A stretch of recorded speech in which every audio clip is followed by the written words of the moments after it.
c'est sûr que les gens qui diront que c'est facile, c'est des menteurs, et qui que ce soit, hein. Je pense qu'il y a un peu un culte de...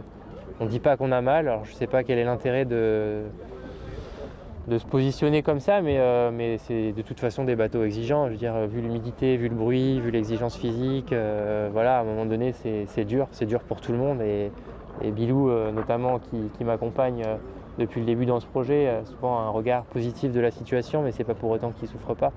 Et voilà, donc c'est vrai que cette souffrance-là, elle fait partie de l'exercice, elle est normale, et elle permet du coup de savourer des moments peut-être plus simples derrière, quoi. C'est un peu étonnant comme comportement, mais c'est le cas, et c'est vrai que quand on sort d'une semaine de temps gris en avant d'un front sur une dépression avec un contexte sonore et brutal à souhait, et que la première journée de soleil derrière on l'apprécie comme personne, quoi. Et ça c'est vraiment des bons moments.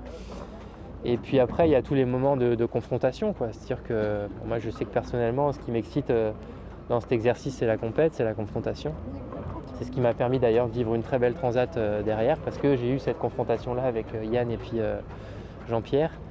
Mais cette confrontation, elle fait vibrer, elle passionne, elle excite, et je pense que c'est elle qui permet de passer au-delà de tout le reste, quoi. Et ça, c'est génial.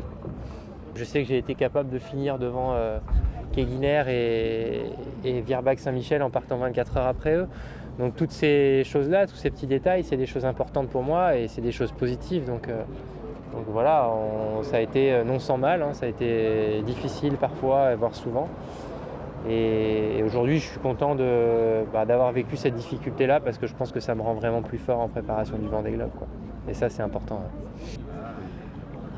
Je pense que la première chose, c'est de montrer qu'on est capable de réagir quand il nous arrive des choses difficiles. Et c'est vrai que depuis 1 an et demi, quasiment 2 ans avec ce projet et ce bateau, on a eu beaucoup de difficultés.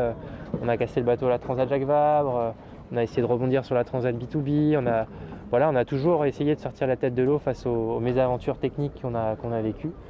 On en a eu encore sur le convoyage en allant jusqu'à New York, donc c'est vrai que ces événements sont assez traumatisants et peuvent des fois faire du mal, mais à chaque fois on a rebondi, et on a continué à rebondir sur cette course-là comme on l'a montré en terminant même la course honorablement et devant les autres qui étaient dans le même cas que nous. Donc voilà, je pense que toutes ces épreuves-là nous rendent aujourd'hui vraiment plus forts et mieux préparés à l'entame du Vendée, quoi. Et ça, c'est important mentalement, hein.